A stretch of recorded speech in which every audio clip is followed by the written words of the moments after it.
Is everybody set? Yes. Yep. All right. Set. 1, 2.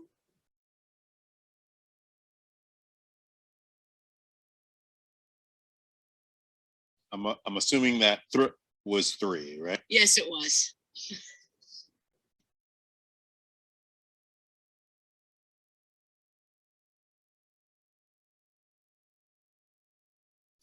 Hey. That's a flashback. We were talking about flashbacks. More world history. Okay, he looks kind of cool. Yeah, he does have. Yeah, this is cool.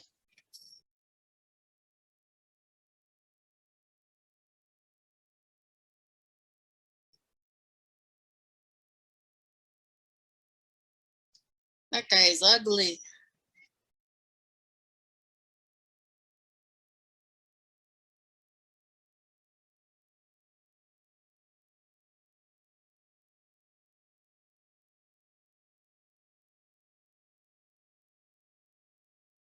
Okay, I am getting very excited. Because of the ritual. No, because of the history. Oh, right, of course. Yeah, Veronica, that's why he likes Angel a little bit now. He got his. That's right. He's been around a little while.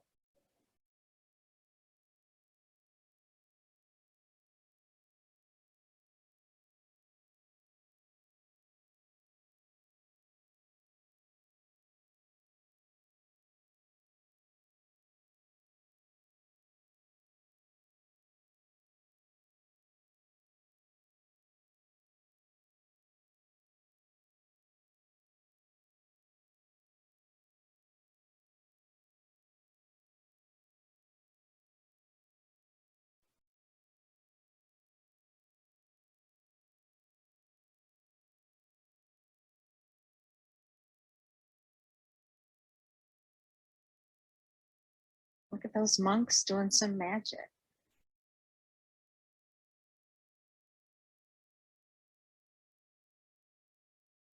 Why don't they just burn books like that?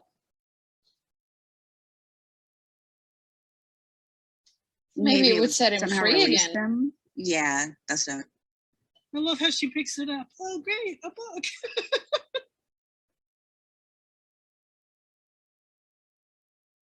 It's the guy from Fast and Furious.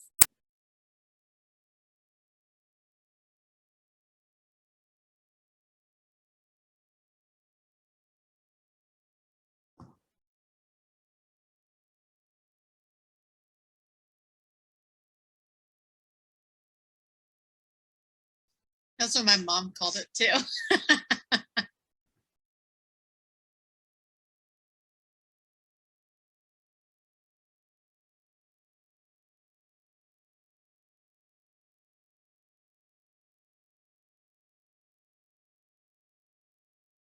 Jack in that expression definitely did not age well.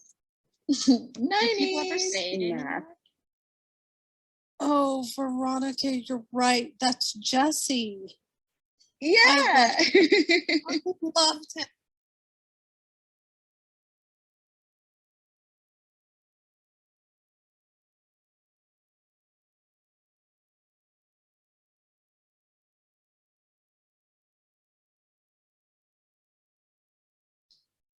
Did everybody read Xander's t-shirt? Yes, I was just thinking the same thing. Mm-hmm. I didn't read it. What does it say? Porn star. Porn star. Xander's dreaming. It What does said it say? porn. It said porn star, Nancy. Okay, thank you. Everybody was talking at once tonight. You're welcome.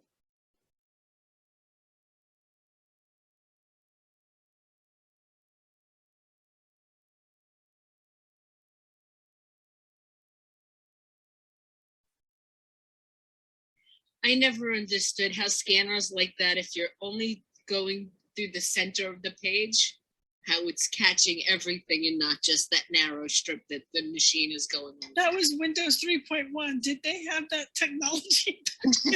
Probably They not. must have had something. I mean, some that- kind of scan. That is like the original Windows Paint program. Yeah, that's what I was saying. It's like, I think Windows 3.1 or something. They definitely had them. It has this little, like the little lens on it isn't just straight down. It's kind of like a fish lens, so it catches the whole page. They had them at my library at my school when I was a teenager, and I just bought one this week actually. Funny. Yeah, the library I worked at, we had a scanner that we scanned like old documents in with, the ones that got locked up and couldn't be touched. I will say, already the premise for this episode is really cool. Like the idea of like a age-old demon being sort of scanned into the computer and becoming a sort of maybe like evil AI type thing is really interesting.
Midget and a block of ice.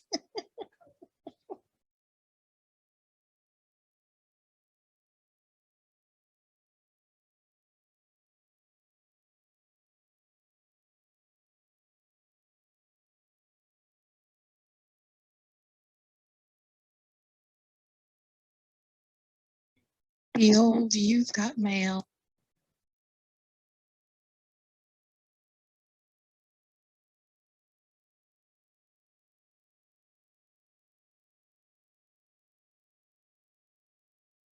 Mal, bed in the Latin.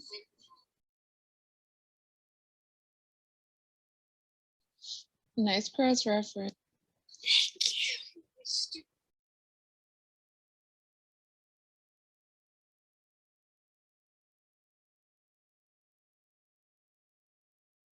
Look, it has an eye. And I like Cyclops.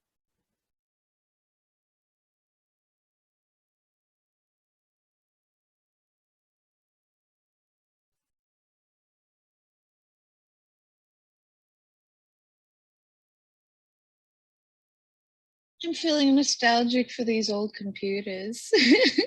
Not me.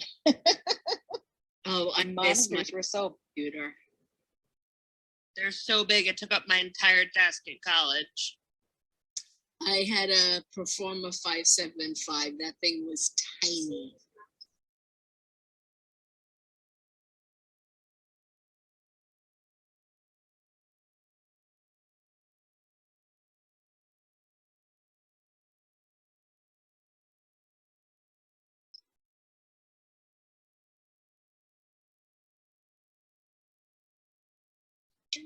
What does somebody with a hairy back sound like?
chat rooms.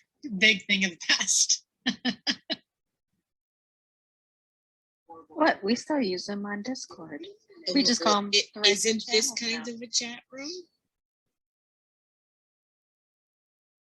I guess so. I didn't really Style like- ones. What, Chris? Sherry asked if this was like a chat room, and I said not like the old catfishing style ones from the 90s. From like the exact time of this series. Yes.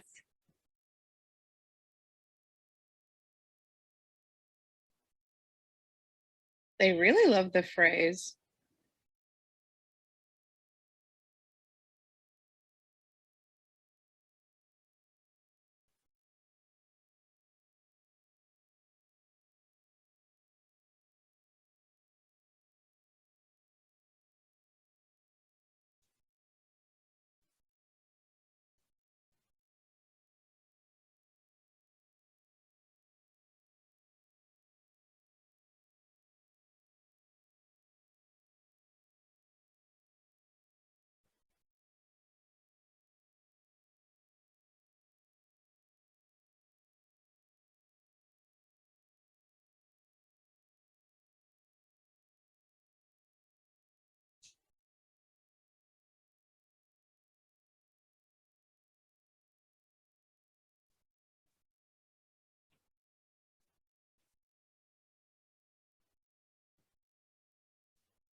Man, her skirts just get shorter and shorter. I was going to say the same thing. We would have gotten kicked out of school. Skirts were short in the late 90s. We were only allowed to wear pants at my school. The girls. Was it a private school? No, it was not. Wow.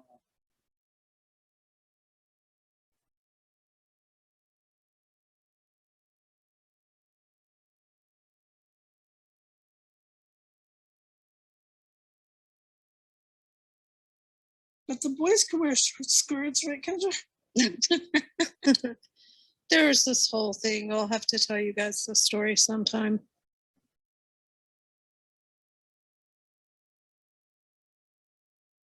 I was only kidding on that one. Well, it's not far off from something that happened, though.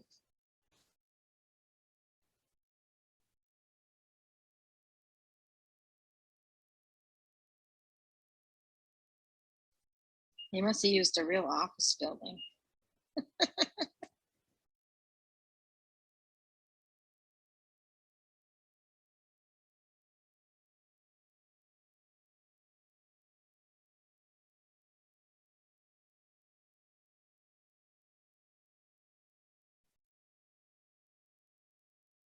He's really jacked in. That dude has some issues. Party. It's a party. Again, for the casting call, is it just like creepy looking guy needed?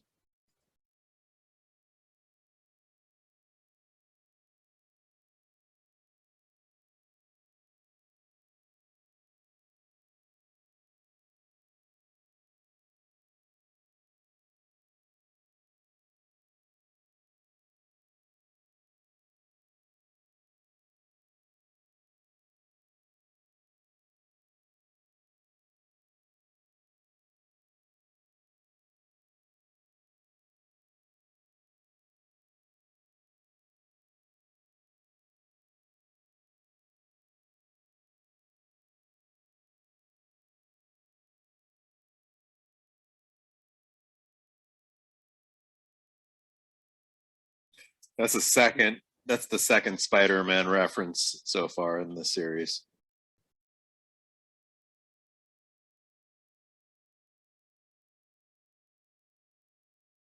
You can tell he likes comic book.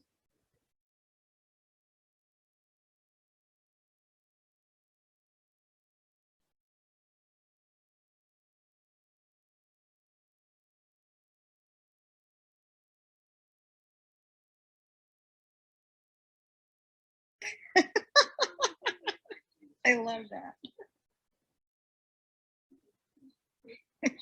They're speaking English good.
Man, demons making mistakes.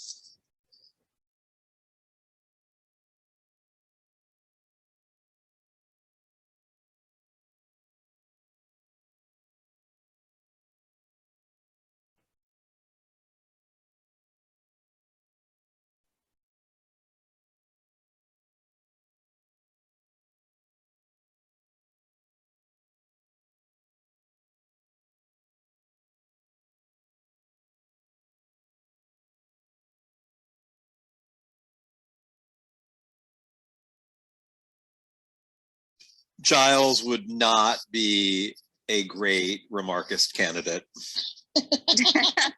No. He would have lots of opinions. Except book club. Oh, he'd rock the book club.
And what's up with all the leather jackets that the show uses? Maybe Wilson's leather gave him a good deal. Their jackets were a big, big thing in my high school in the 90s.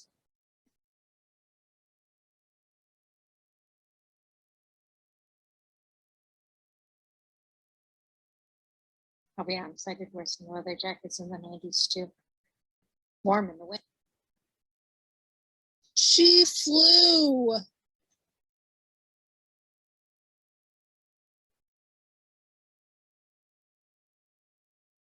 Smoke. I'm pretty sure that the rubber soles of your shoe would actually insulate from being shocked. I think you'd have to have skin contact with the water in order for it to actually electrocute you. Those kind of shoes don't always have rubber soles, though. They've got this other kind of material on them. Yeah, but those look like rubber soles. And still, I think that you really do have to actually, your skin has to be touching the water.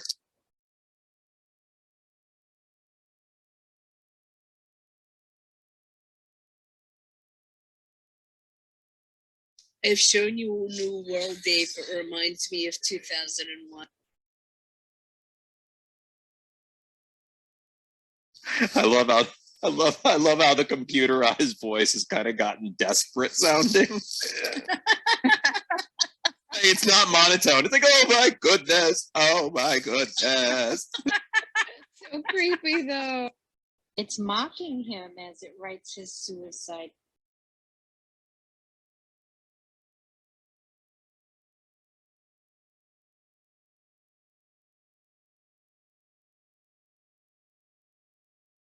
I liked how her hair's kind of fuzzy and like, like she got electrocuted a little.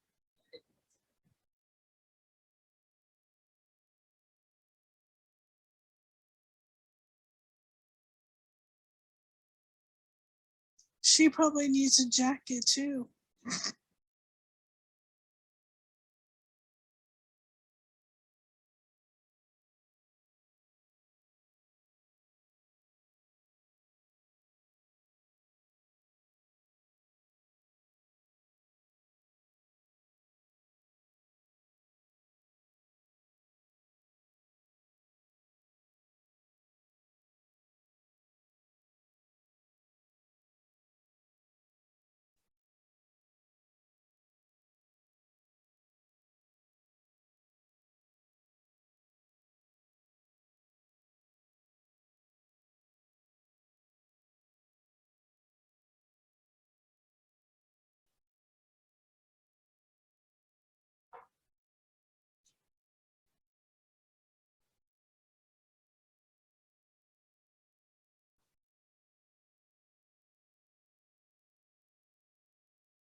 That line cracks me up every single time because it's just not scary. It's none of your business. Still don't know if he has a hairy back or not. You concerned about that too, Veronica?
Whoa. That was intense. Damn. That was like a network show. That was a network show. Yeah. Yes, targeted towards teens to early 20s. Ooh. Ooh. General horror.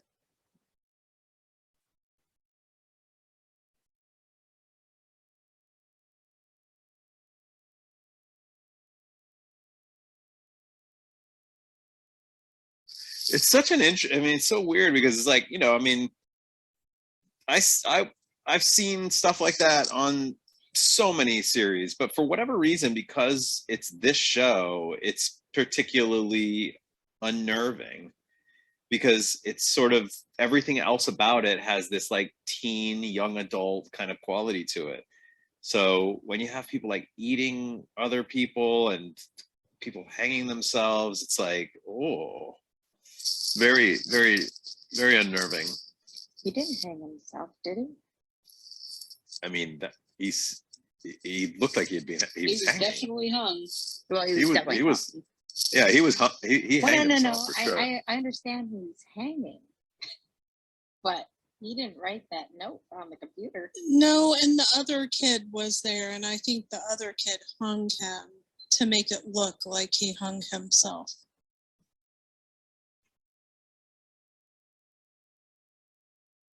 Malcolm's evil. Yeah, but let's put a pin in this one, John, because I definitely want to talk about it more. In that thought.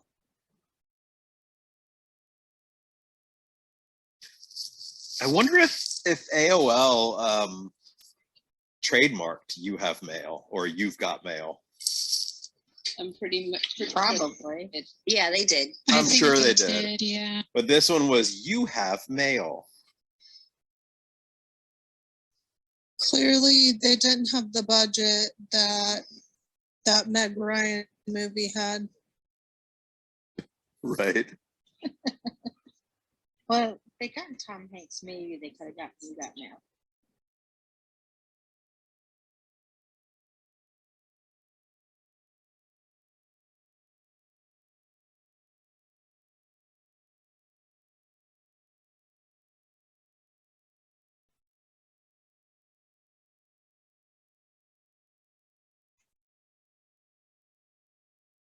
She's a demon.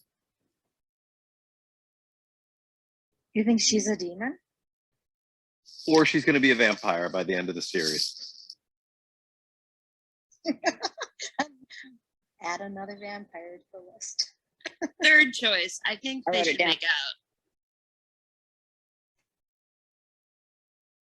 What was that, Diana? It's like third option. They should make out. Yeah, I like that one.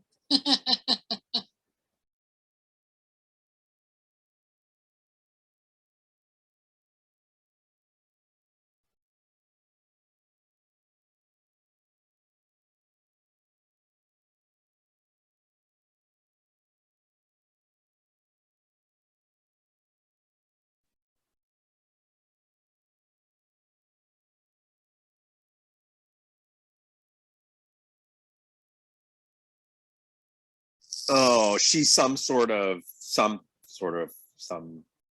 something. That Did was you very narrow that specific. down? She said she was casting bones. I know she's some sort of a something or other. Doing the who's and what's it's and the thingamajigs. She's somewhat something of some kind. She's about to tell you what she is, John. Amazing predictions, John. She just is so clearly like, we need this new character to come in that's going to be a counterpart for Giles. Kendra, a new title for you.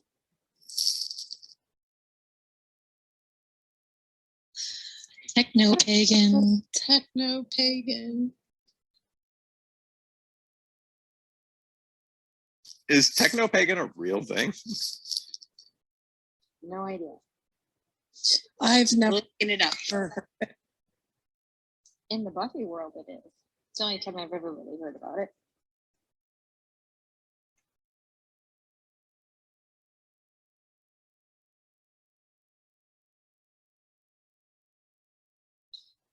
It is a real thing. Yes, it is.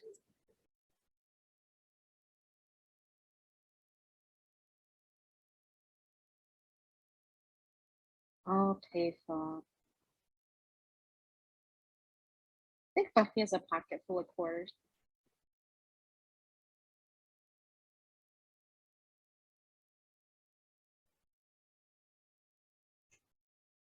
I don't think that would help her being stealth when she's hunting vampires. So it's jingling up. So maybe Xander carries the quarters for her.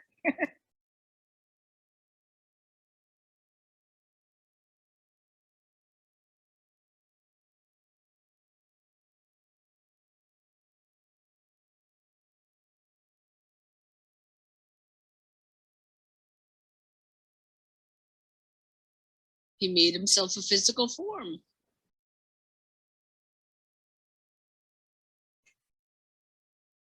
I prefer his old look. His fleshy one. Yeah. Now he's more like Ultron.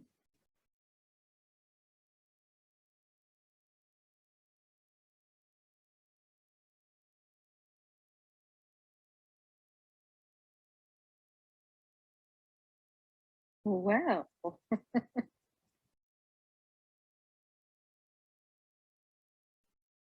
Malcolm is just evil.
Good for him.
That was so funny.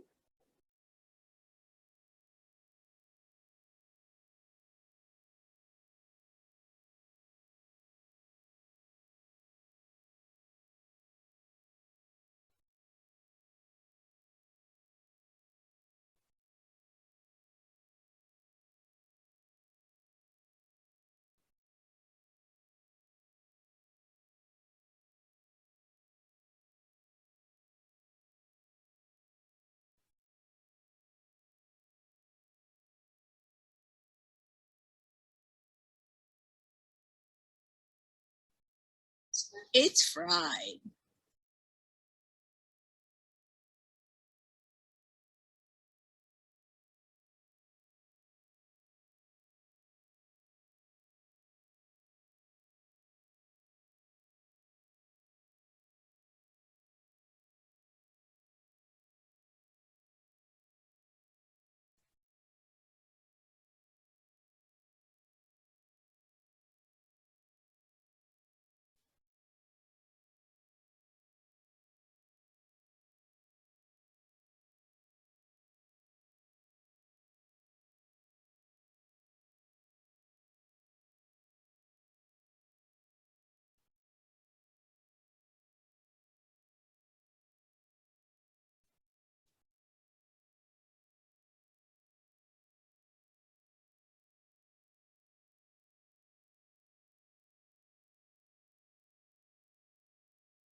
So was that robot created by Moloch?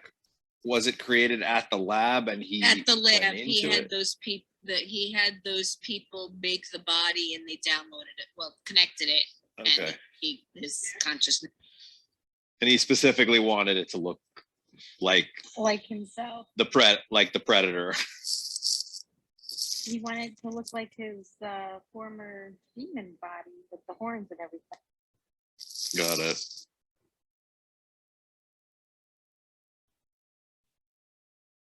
These two are gonna go on a couple dates during the series. Until she becomes a vampire and Buffy has to slay her. Yeah, that's exactly what's gonna happen. So is she number 3 or number 4 on your list of to become vampires by the end of the series? I have no idea. I think she's like number 5 right now. I haven't been keeping track. You're the ones who have been writing them down. I'm just telling them. Yeah. I'm just telling it as I see it. We have Giles, we have Xander, Cordelia. we have Willow at some point. Maybe she'll become a badass, and then we have Jenny. Oh, and Cordelia. Yeah, Cordelia. So 5.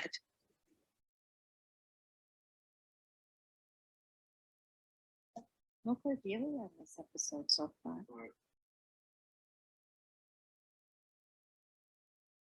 No, these two are gonna go on a date.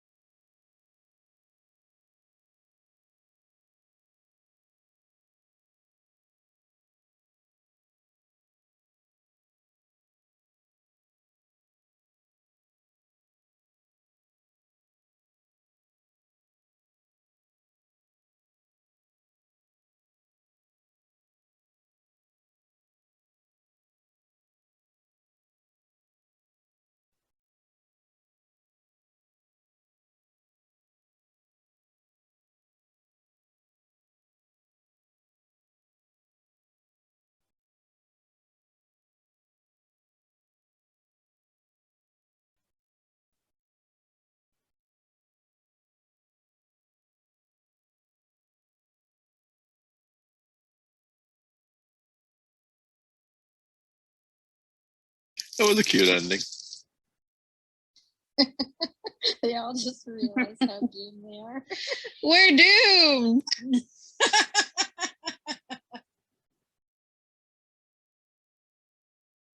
So, did it live up to your initial expectations, Jack? You said that it sounded kind of cool at the beginning.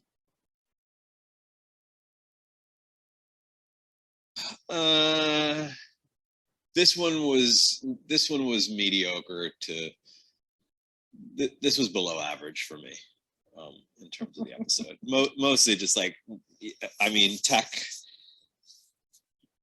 Tech is kind of an area that I'm pretty strict with. There were just way too many rules that were being broken. I think it was relatable at the time though, because a lot of people, were in chat rooms and there is the whole thing of who am I really talking to? Oh yeah, certainly there was that, that was going on. But yeah, it was just a little too campy, like with like the robot version of Moloch and all of that. That's where it kind of lost me a bit. So you don't think a demon in the internet is really a No, I thought that was really an interesting thing, like the idea that there was like a sort of demon in the internet, like kind of mixing this idea of like a sentient software, AI. I like that kind of stuff. I'm into that kind of like cyberpunk themes and plotting. But it just kind of lost me with the demon robot. It was just too campy. This one's along the same line as like Teacher's Pet for me. Like, it's okay. Yeah, I actually kind of, I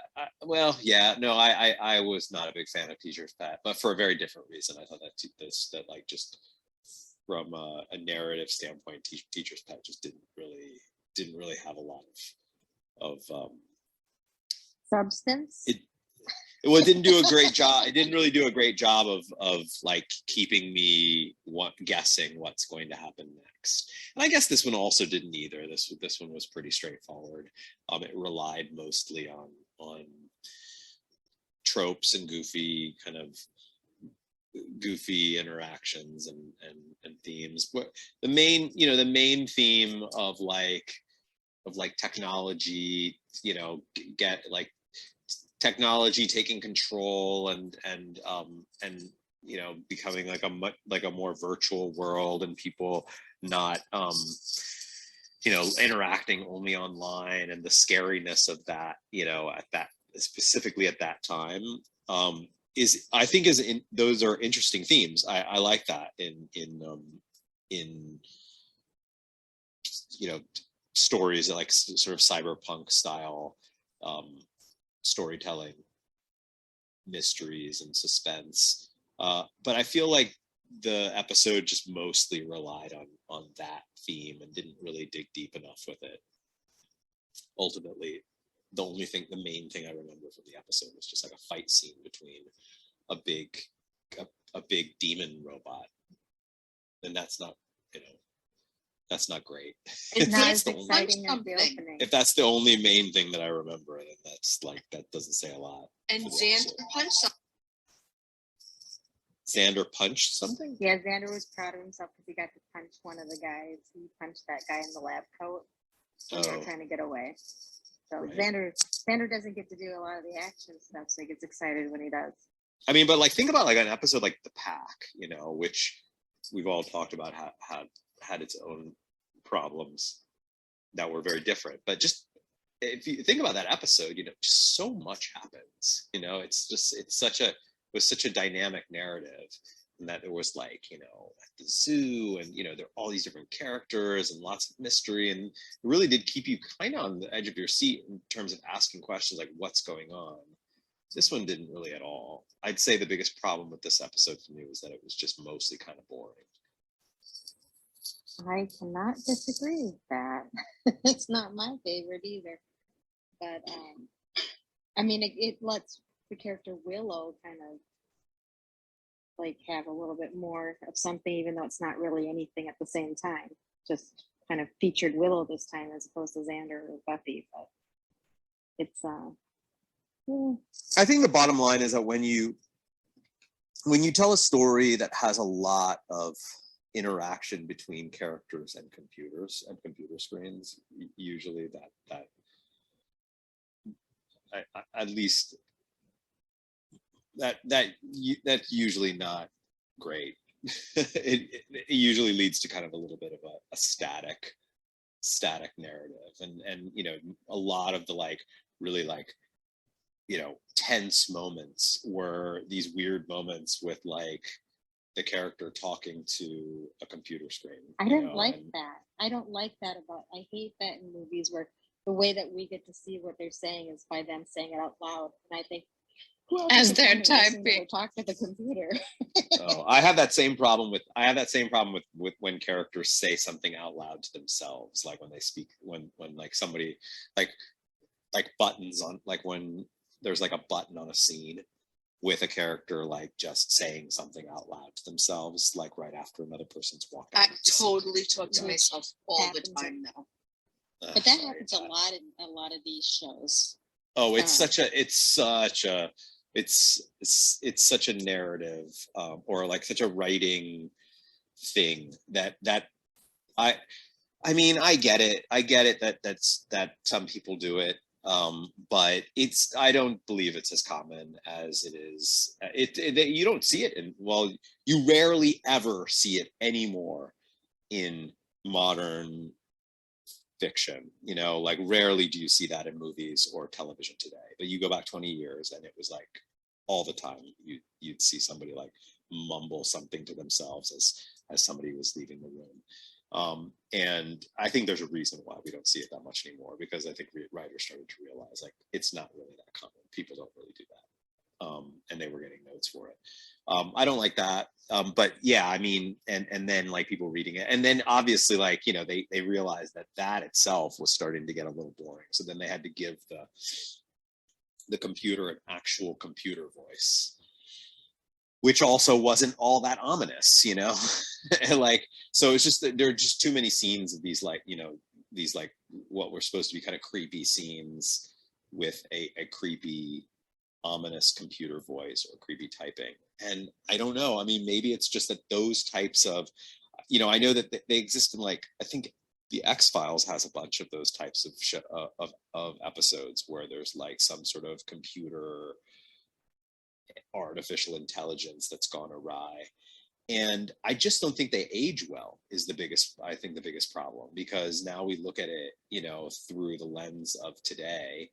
And of course, our world, like technologically, has like a whole new set of, or a compounded set of weird problems, you know, that we weren't even thinking about back in the 90s, like, you know, addiction to social media and all of that, right? So we like think about all of the current things that we're dealing with in regards to our technology and our phones and our computers and all of that, and we compare it to the 90s fears that we would have and how they manifest. And a fight scene with a giant robot demon just seems to be kind of a little silly in comparison. And I think they made it look silly because Buffy like went to like, you know, sidekick him basically, or jump kick, and a flying sidekick, I guess you could say. And she's like, "Oh, he's made of metal," and she like goes on the floor, and then she's hobbling out of the room, and she just hurting herself. I didn't really get that. Like, why can't she? I mean, she's super strong. She ripped off the top of a box, like, you know, that her mother couldn't open. You know, one of those like museum boxes. She ripped it, but she can't like kick a metal robot. How heavy is that robot? Is it so strong? Because if it's that heavy that she can't kick it, a Slayer who has extreme strength, then it has to be made of some material that's so heavy that it would have broken the floor, and I would have a hard time believing that the servos and the motors in it would even be able to like have it walk. You know, why is it so extremely powerful and strong that she just like kicks it and gets like knocked over to the side. It's just, and when you really like break down the reason for that, it just ends up being, that's just goofy writing. I was gonna say I think that was just their only way of putting any kind of comedy into this episode, because this episode's not very, doesn't have very much comedy in it, and most of it happens towards the very end. I would have liked for the demon to just come out. You know what I mean? Like the demon went into the book and as like some sort of weird celestial energy. I just thought, you know, like I would actually buy this idea that like it's scanned into the book and then somehow at some point during the episode, it sort of comes out of some, I don't know, some sort of laser mechanism, or even out of the plug socket, like, you know, as just celestial energy again, and then forms right back into the demon. And we can keep what the show does best, which is paranormal, you know. And it could have just, because that, by the way, that demon looked cool. Like that's like the coolest, that was the coolest looking monster so far on the entire show, you know. I mean, like it was the first one that I was like, oh, that's kind of, I kind of like that demon. That looks like they put a little money behind that demon, you know. But then we would have gotten Jenny Calendar, our techno pagan, do what she needed to do. Oy. I also wanted to talk about what everyone thought of the new character, Miss Calendar. Oh, her and Giles are gonna go, they're gonna go out on a date. He's gonna ask if she'd like to have he's gonna ask if she'd like to have dinner with him sometime. I guarantee it's gonna happen. But did you like her character? He's gonna very nervous at some point in one of these episodes before the end of this first season prediction. He's going to say very politely, would you like to have dinner with me sometime? I'm going to say before the end of second season. I'm going to say, actually, I'm going to give myself a little wiggle room here. I'm going to say before the end of second season. Okay.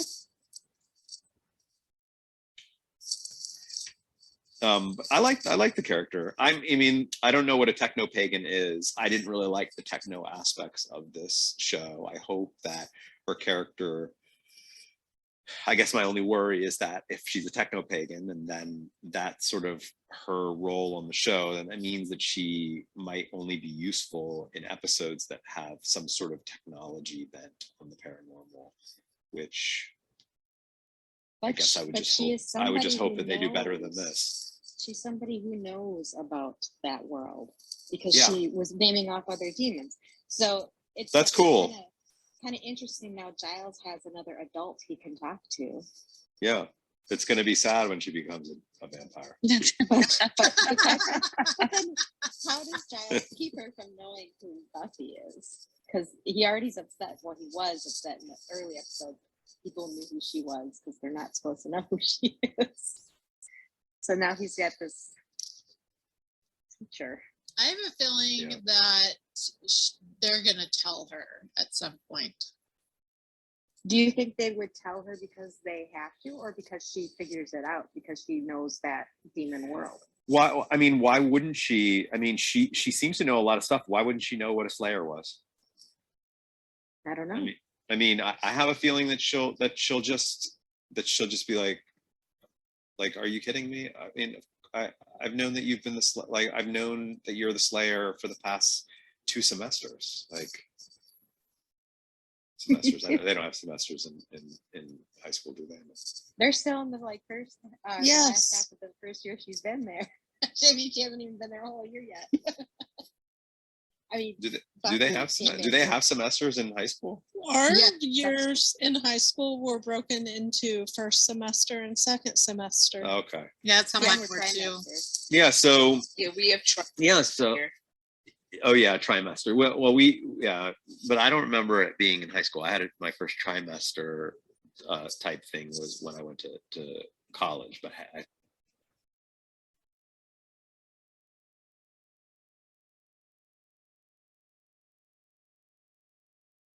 first quarter, second quarter. Anyway, it doesn't matter. But I could see her being like, yeah, I could see her just having already known. Like, of course, I've known the whole time. I always wondered. Okay, so when I first watched the show, I wondered how did she get a job at Sunnydale? She's obviously the computer teacher or something at Sunnydale, and she happens to know about demons. What is she really there for? That's what I was wondering when I was watching this in the beginning, when I first watched the show. Well, you know, the Hellmouth, it seems to attract, right? It attracts monsters, and you know, it like, have we gotten any clear answer for why Buffy happened to just go to a school that is like situated on top of the Hellmouth? We haven't gotten any clear answer on that. We just all have, like, we were talking about it, maybe, I don't know if you remember, but like Hunter had her theory as to why they ended up in Sunnydale, which makes sense if it's really her theory, if it were to be true, you know, and stuff like that. People just kind of made up their own reasons why they think she ended up there, like she's meant to be there kind of thing. Yeah, I mean, I feel like the Hellmouth, I feel like it has some sort of almost like magnetic kind of thing going on that attracts both I mean, why does a you know, a bug creature, substitute bug creature, end up going to that high school of all high schools? You know, like there's just something about the Hellmouth that seems to actually like attract like the mystical energies of the Hellmouth. The mystical energies, right? Yeah, it's attracting the monsters, and then it seems like it would then, of course, attract those who have some interest in that, or power, or abilities, or whatnot. You know. So wait, was it Diana or Hunter that had the theory that because so Giles was there as a librarian and he was expecting Buffy. So one of the theories that was thrown out earlier in the season was that the Watchers hired Buffy's mother to open up that museum so that Buffy would end up there. Yeah, that was mine. But okay. Yeah, I mean that's very possible. I mean, but like, you know, like even if it's not just some sort of mystical magnetic force, I mean, you know, she's a techno-pagan. There may be aspects to what's going on there in this town and at that high school that has interested her because it seems weird. And I mean, look, she would definitely have read in the news that the principal was eaten by wolves, and there's a very good chance that she read that article and was like, that's definitely not wolves ate that guy. I'm going to that high school. So she's Kendra in this scenario. She's like, that's where I'm going. Exactly. Well, I mean, Yeah. If that's what she's interested in, if she's like a techno pagan and, you know, she's interested in mystical things, then she would probably be like wanting to know more and wanting to, I mean, she seemed like the moment that he kind of opened up to her about all of this, she seemed like, let's do it, you know, like she was ready to go, you know? Yeah, she was just like, I know. like hello, where have you been kind of thing. Yeah, she seemed really into wanting to get involved. So that tells me that was maybe part of her motivation in coming to the school, that she already had some, you know, some sense or had, you know, her own prediction, you know, based on like, you know, there's just no way that like things like principal gets eaten by wolves, or what about like the, you know, what's the friend of Xander's from the pilot who ends up getting turned into a vampire and then in the end gets killed. And like we talked about how like that guy is missing, you know, I mean, his parents are like, where is our son? Like, they're like, we don't know, ran away, went missing, could be, we just don't know, right? Those types of news stories would have to have been in the paper. They would have had, like, anytime kids are dying or going missing or weird things are happening, doesn't matter like how the people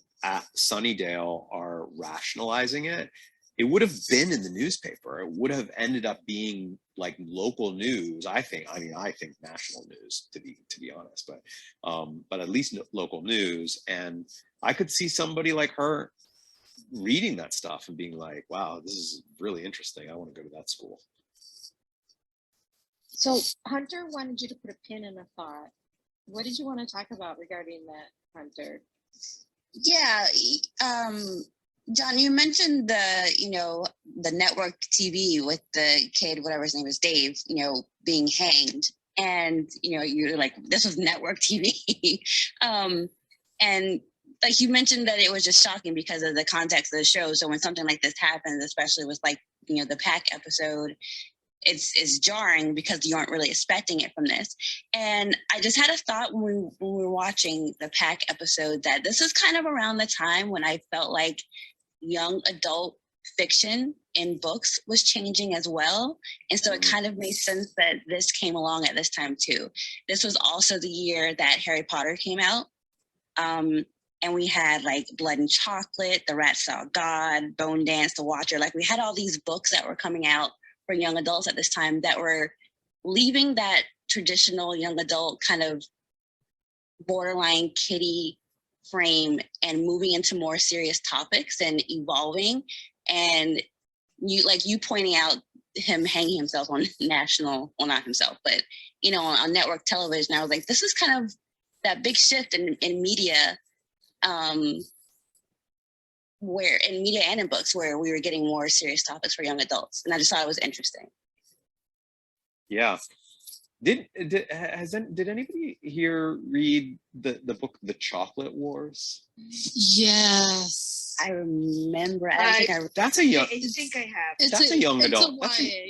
That's a young adult book, but I feel like that book was kind of dark. I remember reading that and finding it to be like very melancholy and dark. Am I remembering it incorrectly? I mean, I don't remember it being like people hanging themselves, but I haven't read that, but there's a lot of very dark young adult books out there. You don't read it now, but it was from at that time. I felt like this is really when things started to turn and really get more violent. It sounds like what you mean, because like I do feel like young adult fiction, even in like the 80s, there was some young adult fiction that was dealing with themes of not fitting in and just all of the pain of adolescence and puberty and all of these types of things. But it seems that really more than anything, it was the 90s where a lot of like supernatural young adult fiction started to like get more adult in its like in its writing style, right? Because like 80s paranormal fiction was like Goosebumps, it was a little bit more like spooky, but it wasn't like horrific.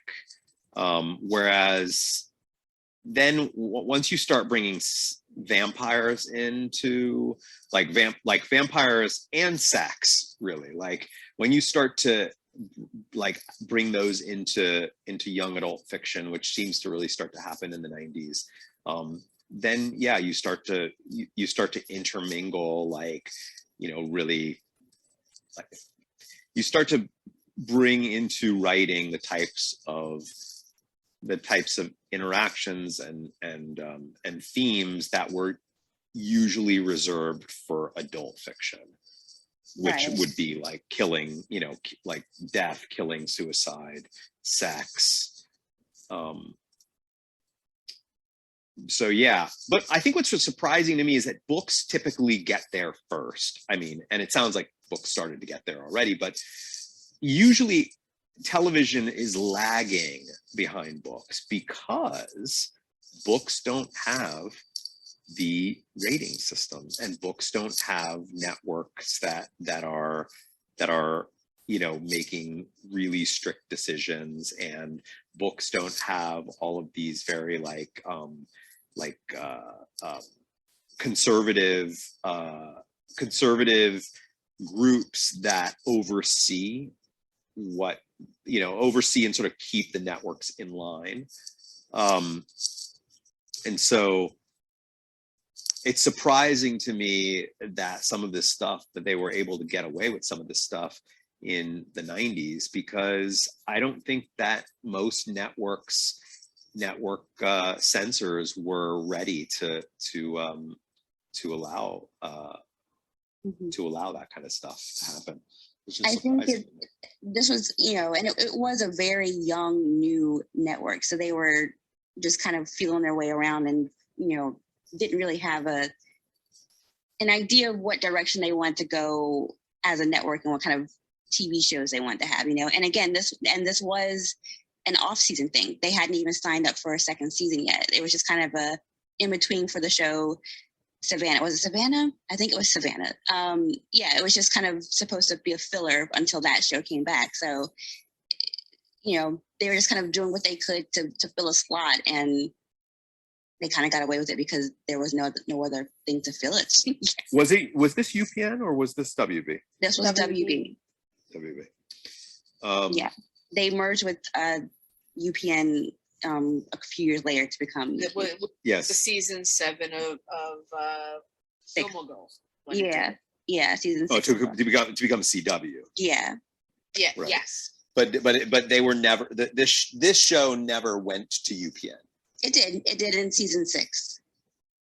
It actually like went over to UPN before it actually be UPN and WB merged. Right. Okay.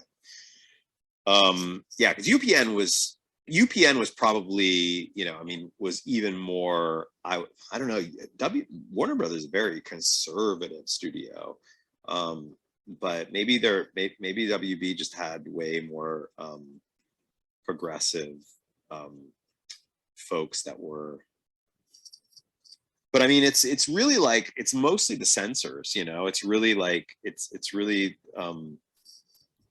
these like committees that watch the stuff. It's very possible that it just flew under the radar, that people just weren't like, that the committees weren't really taking it seriously because it wasn't really getting much viewership, or they didn't think it would, or something. Or they didn't it's think just, it would last.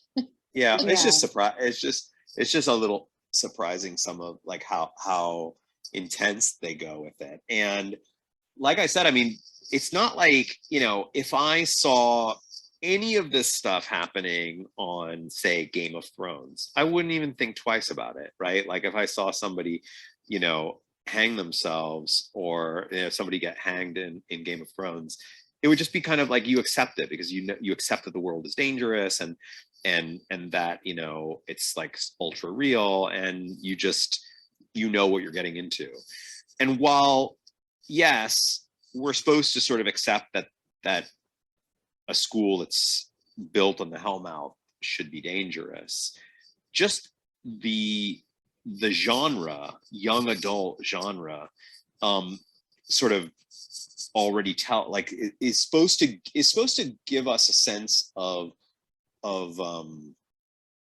just a little sense of security, that at the end of the day, this is for young people, so don't worry too much, you know, it's not going to get too intense. And so when it does get that intense, it's a little more disturbing than any of these things would be in, you know, in pretty much any modern adult, you know, or even adult fiction at that time. So, obviously, we know that the creator of the show is a fan of Marvel and comic books. So, was Ultron in the Ultron was in the comic books from like what, the 60s or 70s, or maybe I'm just, I don't remember. I don't think so. I think Ultron is introduced.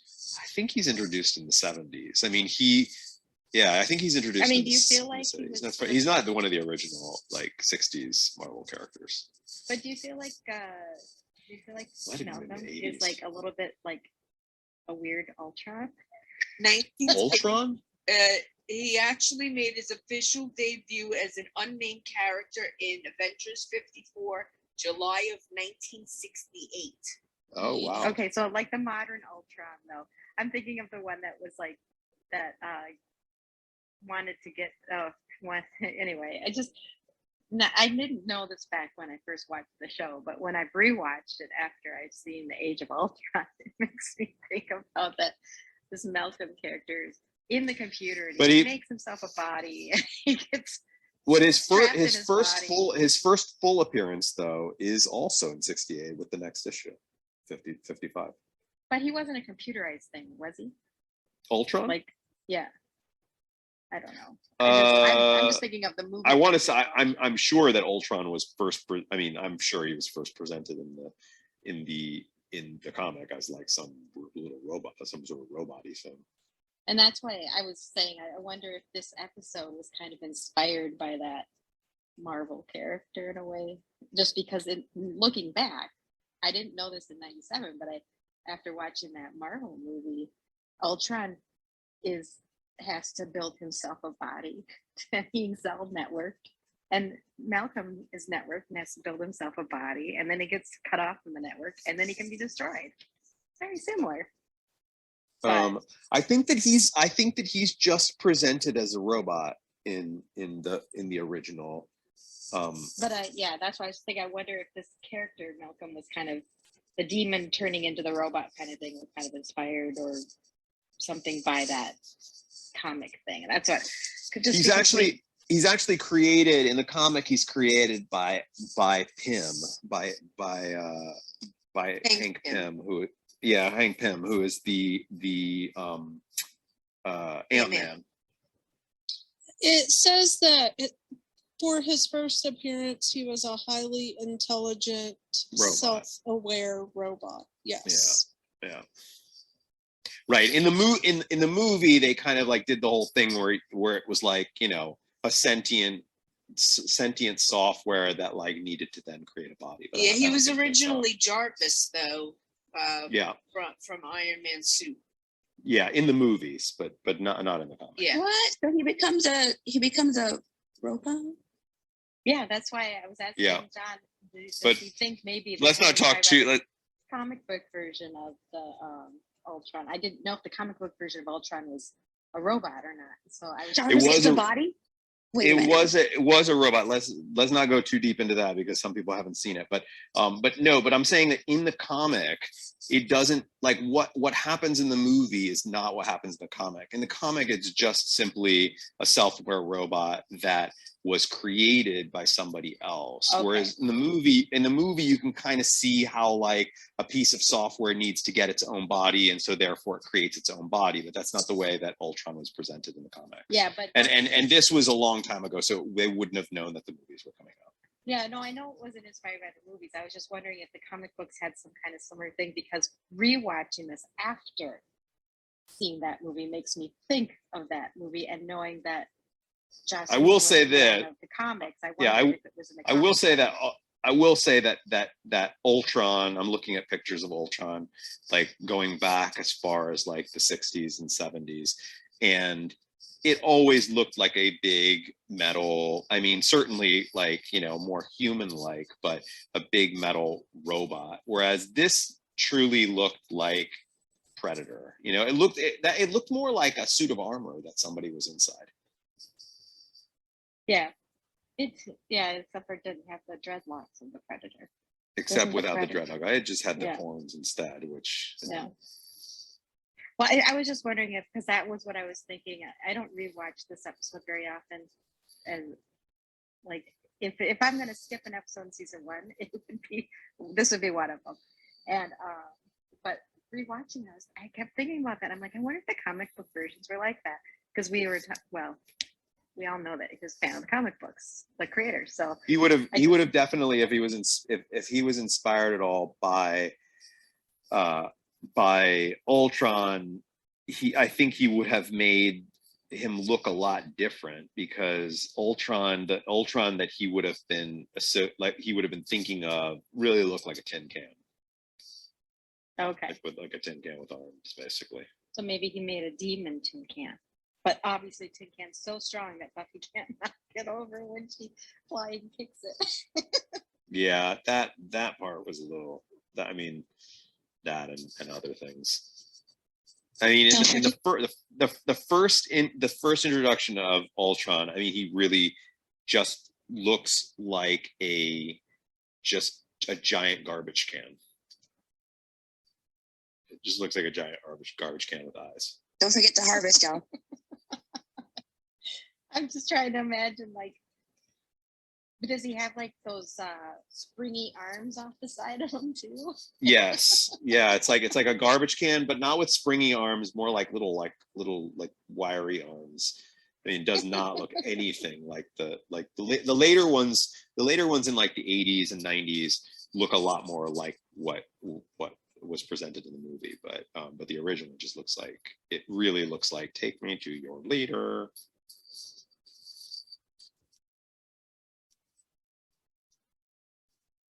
Oh, that's funny. I should go back and look at those pictures then. Or maybe it's kind of like a Lost in Space, old school looking robot. I don't know. I was thinking that this time. I'll be honest. I was thinking about that this time when I was watching the show. And I figured it had nothing to do with the Avenger movies. It just reminded me of that kind of storyline a little bit.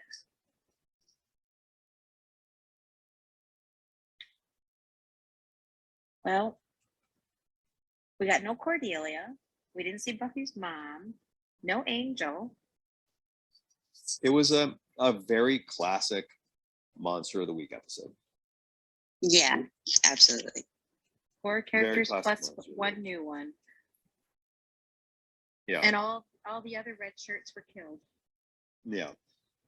I didn't like it as much as I thought I was going to.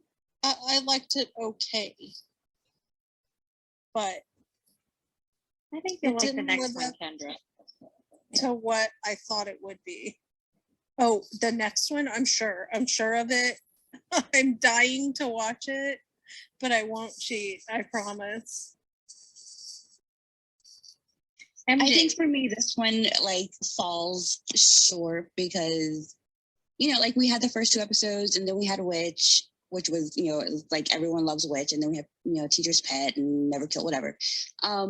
Even though, we're torn on the pack, we sat and talked about that one at length for a good hour. And well, it was afterwards. a dynamic episode. I mean, it would definitely had people feeling very uneasy and like, I don't think I could watch that again, but it was a very dynamic episode. There was a lot of there was of course some goofy things that happened there, like the weird ritual at the end and the weird like, zookeeper and stuff. But for the most part, there was just so much narrative and there were so many twists and turns.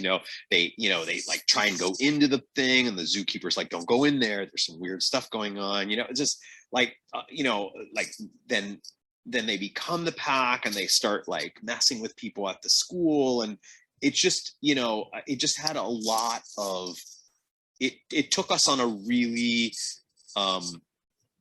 on just a really dynamic journey, like with lots and lots of twists and turns. This was just very, very straightforward. And it felt like it was going to, because in the very beginning, I mean, starting off in the past like that. And I think my biggest disappointment was like we started in the past and then it ended up being a Monster of the Week episode. Yeah. Oh, man. Yeah, I felt it. Like, you said it, I was like, oh no.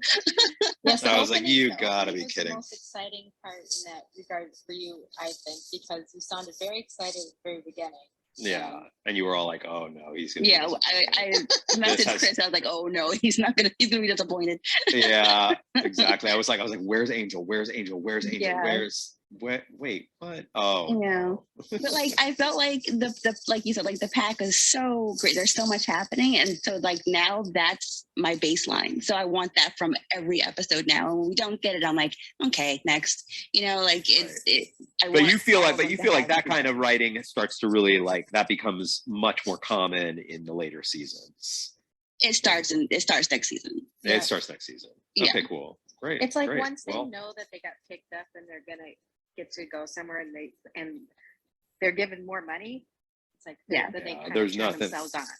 There's once nothing they like that get picked up, being we get validated. Yeah, once they get picked up, we get the plot, and then once they officially gave the okay, do whatever you want, you can feel it in the show. So Yeah, exactly. That I mean, there's something about feeling feeling like you're getting things right that makes you get more things right. But the pack is definitely like my baseline for how I like the episodes of this show to be. Like I want a lot of things happening, and you get it a lot. So yeah, and it's not just about the things happening. It's not even just about things happening. It's also like, do you know what's happening next?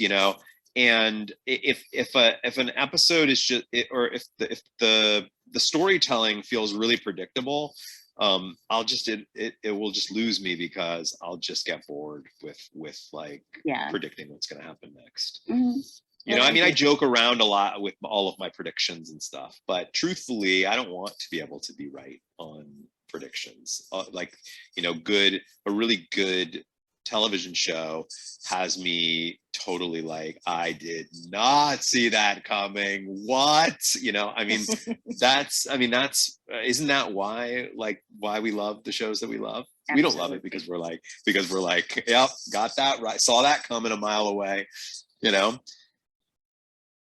Characters is another reason that I love shows. Even if I know what's coming sometimes, it's all about the characters in some instances. Exactly. I think this episode was more of it could have been anywhere in the season and it wouldn't have mattered because there was nothing tying it to any of the other storylines. Yeah.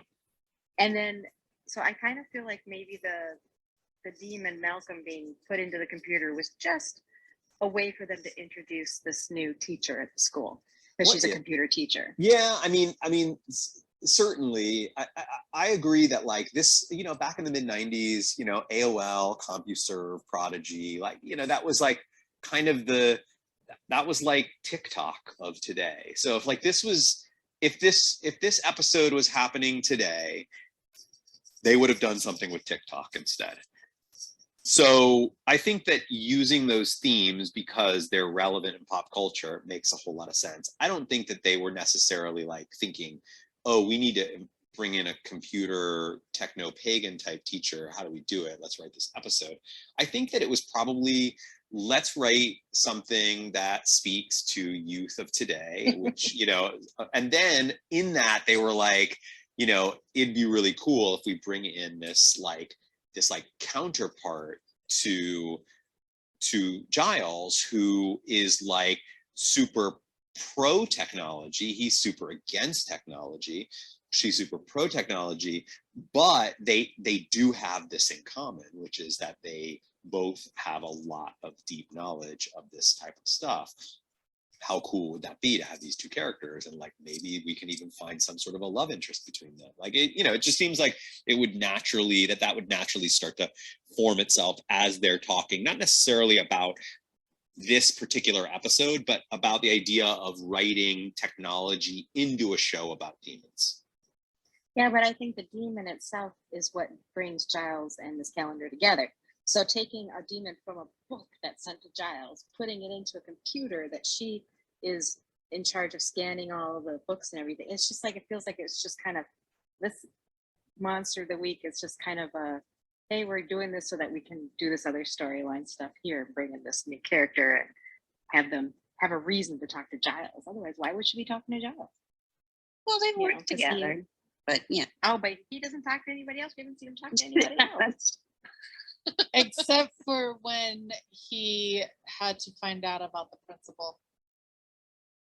That was like the only other time. Yeah, I know. And he does talk to other people. I'm just being kind of like sarcastic about that, but I just feel like so far in the series, Giles only talks to the students. We don't really see him talking to other adults, and I just feel like this monster of the week is a reason to bring those two characters into the same place more than once. Well, and you get to see and feel like their chemistry that they have together too. Yeah. Did you like it, MJ, or are you? Oh my gosh, I kept speaking and like every time I spoke, I'd be like, yeah, but I think, and you guys would just like keep talking over, like you would just say I'm like, I know, but I think, but at the same time, but really though, every single time, like, unbelievable, like they're just railroading everything that I'm saying right now, and then I look over and I'm like, oh, I'm muted.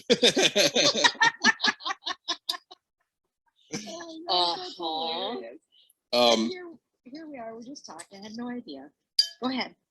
Well, I was just gonna say, why not the opposite, or why not the other way around? Why not like we want to do a story that is themed around the idea of technology, right? Like, this is a show about demons, and so a really interesting way to subvert that is to, how do you bring technology in? It's a very big thing with youth these days. Everybody's in them chat rooms. Let's do something with that. And then through that, they're like, wait a second, we should bring in a character, because Giles doesn't know anything about computers, so he's going to be worthless in an episode like that. So why don't we bring in a character that does know that kind of stuff?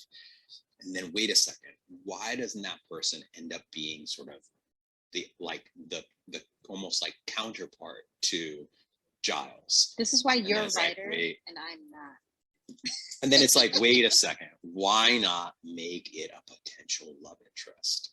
You know, I mean, so that to me seems like a little bit more, you know, that seems to make more sense than like, let's create a character that's a counterpart to him, and let's make it a computer person because he hates computers. And how do we write an episode around that? You know, that seems the like backwards way of doing it, because you're already, even just by saying, yeah, but let's create somebody who's the opposite of Giles. Giles hates computers. Already you're bringing computers into the context of the, you know, of this, you know, story ideation, when nobody even brought up computers, right? Like, why does it matter that he doesn't like computers? Like, the only reason why it would matter that he doesn't like computers if you're planning to write stories with computers in them. You see what I'm saying? Yeah. Yep. I get you. That's why I say I'm not a writer. I'm looking at it from a totally different perspective. And you make it make so much more sense when you put it that way. I'm sorry. I just think that this was, I mean, this was what year? 97, 98? 97? This was 97. Yeah. 97. Yeah, I mean, AOL was like already starting to become, 97, it was the year either right before or right after the huge, no, it was right after. It was right after the huge AOL marketing that's probably, to this day, it's probably studied in marketing classes, when AOL sent those CDs to everybody in America. You know, you'd like open your mail and there was an AOL CD in there for you to join America Online. Oh, It was like those. it was the biggest thing in 97. And it just feels like they had to have been, you know, that's what I mean. Like, if you were writing a paranormal show today about young people in high school, how could you not bring TikTok into it? You know, I still like, use my original AOL email address that when you actually had to pay for that service. Well, it's like those horror movies now, like the one, you know, where they're sitting there on Zoom or whatever, and their demon shows up behind them or through the phone, and they're playing whatever the hell. I don't know, but you know what I mean. Like, they have all those horror movies now. They're popping up left and right with the technology stuff. So I mean, that makes. Well, another thing that kind of got me about this episode is that, like, I think probably at this time, I don't even think my family had internet. Like, I don't think we were even talking to strangers online. You know what I mean? Like, it just absolutely, I remember the first day that happened. I have a visceral memory of my brother like speaking with someone across the screen, and I could not believe that like messages were coming in from another person in real time. And I was like, what are you talking about? Like, what do you mean you're talking to somebody else? And I was definitely midway through high school. So I feel like this is a great episode for the time for Willow, because we've already learned that Willow is a little bit shy. She's got a little bit, you know, she feels a little unseen, and she's also like super duper into computers. And so it's kind of like this super relevant at the time thing where you know, like, where it would be natural for her, the character, to like find someone to talk to who makes her feel seen, and like have it be like this, like, you know, online relationship, which like for us right now like seems just totally like, you know, it's just synonymous with living. And like at the time though, it just like really wasn't. So I just like I kind of loved like this journey back into like what it was like when that was a completely and utterly crazy thing to do, to talk to someone on the internet. So it's kind of fun because like all of the obvious, like, what do you mean? Like, it could be anyone. Like, who are you talking to? Like, don't you, like, you know, what does this mean? Type of stuff was like actually making me laugh a little bit. Cause I'm like, oh yeah, like, remember when we used to be like scared of strangers on the internet? Like, it's just a fun thing to go back to. But I also, you know, I mean, I always loved Giles so much. I think he might be my favorite character on the show and always was, because he's like the book guy. Yeah, he's the book guy. I love, you know, the fact that he always has an answer and like it's in a book somewhere. And they have that, like we were chatting, or there's a lot of chatting over it, but there's a really great scene in the end between him and Miss Calendar about like how books smell and like computers don't. And like that's their whole, like, it's a really touching conversation about like I don't know, just like sort of the romanticism of When was like, this? you know, it was in the, it was she towards the asked end of the him. episode. Yeah, she asked him, "Why don't you like computers?" And he said, "Because He said of the smell. And she said, that's silly, computers don't smell. He was like, exactly. Oh wow. And he went into like why, it was like a long scene too, but he really went into like why like books mean a lot to him. And I just love that. part too, It's so Diana. beautiful.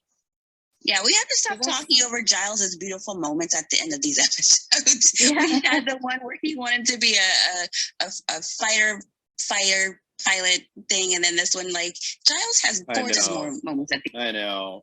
It's just when Giles speaks. we all speak they just happen to be in episodes like this where that just really like are conducive to making fun of some of the goofiness. But I mean, and it was a goofy episode, like for sure. I mean, I think it's a super campy episode and like super heavy on allegory, you know, like, you know, Willow feels unseen, so of course she attracts a demon. Like, I mean, you know, but I also love this moment because it's like the late 90s where he's working with all these kids who are definitely, you know, participating in electronic stuff and technology in a way that he wouldn't. And like, it's a kind of a cool, like, okay, like he's got to get with the program a little bit to like, you know, to do his job better. And I think that's really cool too. I think that's like partly why the character of Miss Calendar is introduced is like really fun, because it's like, oh, he's got to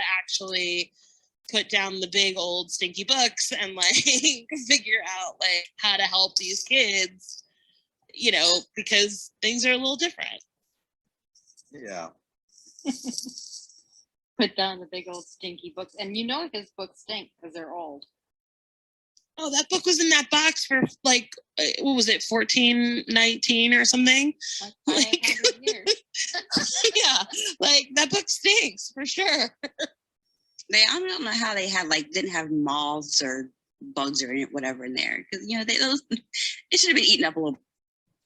Maybe the bugs didn't like the demon.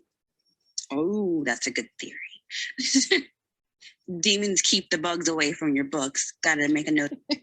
I did enjoy that the red eyes lit up on the book later when he went to close it. I was like, oh man, that's great. It was very like hocus pocus.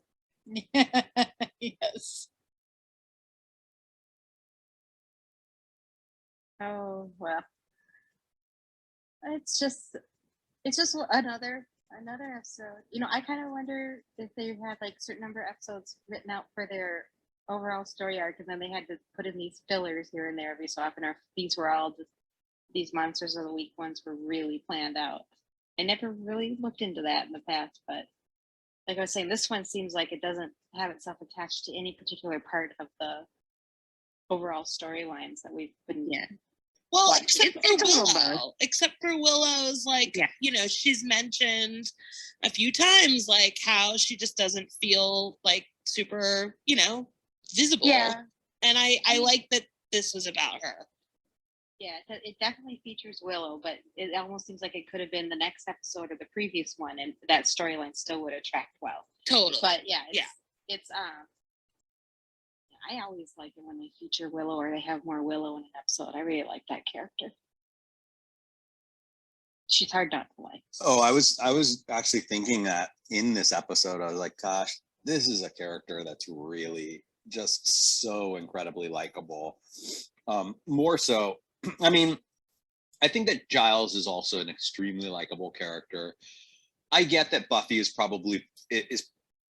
I mean, Buffy is the headliner, and I understand why she would be admired by a lot of people. But in terms of sheer likability, Willow. I just don't think that it gets any higher than Willow. You know, I mean, she's just kind and loyal and she's wicked smart, and she's also she's super smart. Yeah, she's funny. She's funny. She, like, if she has to, she can totally put you in your place. She's great. It's like that quote from My Best Friend's Wedding, you know, with Julia Roberts, when they're in the elevator and Cameron Diaz is saying to Julia Roberts, like, he has you on a pedestal and me in his arms. Like, that's how Buffy and Willow are. Like, Buffy's on the pedestal and Willow is the one that you just, like, want to. Yes, that's a good way to put it. Yeah, And we totally. all know that Xander's pretty low on the likability scale after the Pack episode. I mean, Did you forgive Xander yet, John? Yeah, I mean, I'm not really a huge Xander fan at this stage of the series. Definitely the Pack episode influenced a bit of that, but also in general, he's just a little too I don't know, he's just a little too into himself. Ooh. He's just a little too concerned with what he gets. Because he never gets anything. That's probably why he's concerned with that. I think that he could probably look in the mirror and ask himself why that is, and the answer would be in Mushroom shirt? The way he behaves. Mushroom shirt, maybe too. I don't know. I'm eager. I mean, it's weird, but like, I'm eager to see more of Angel now. I want to get to know that character a little bit better. Now I'm legitimately intrigued about who this guy is. I want us to go back in the past and see some, early, some early, or early to mid 19th century Europe. I mean, we did get a flashback in this episode. Do you think it's possible we could later? Ooh, I could only wish. I can only dream. I'll be looking I forward like to it. that you actually aren't put off by Angel anymore. No, understandably, he was in those first few episodes. I mean, such an incredibly boring and undynamic character, completely vapid, nothing, just a leather jacket, and just walk into a scene and talk for a little while and then walk out.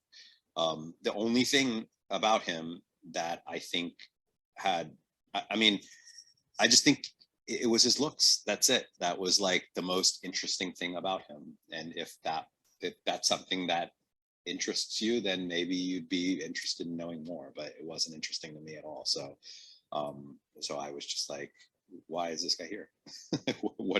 What is this guy's purpose in the show? And then the last episode, it was like, there we go. I always thought he was supposed to be mysterious.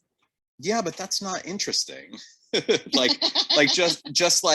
just this sort of mysterious demeanor. Mysterious. Like, now he's mysterious. Now he's mysterious because I have something that I can actually like, there's a mystery, I guess is what it is, right? Like, now there's something that there's information that I have that turns it into a mystery. Just somebody brooding in the shadows, to me, it's just not really that mysterious. Yeah, I get that. And it's really interesting, his backstory, at least what we've heard so far, because that's very unique. Yeah, very unique. I mean, like, this, like, absolutely vicious, terrible, like, just epitome of all evil, now suddenly not, or now suddenly given a sort of conscience that and still remembers everything. It's just like, it's very interesting and very, very unique, very different.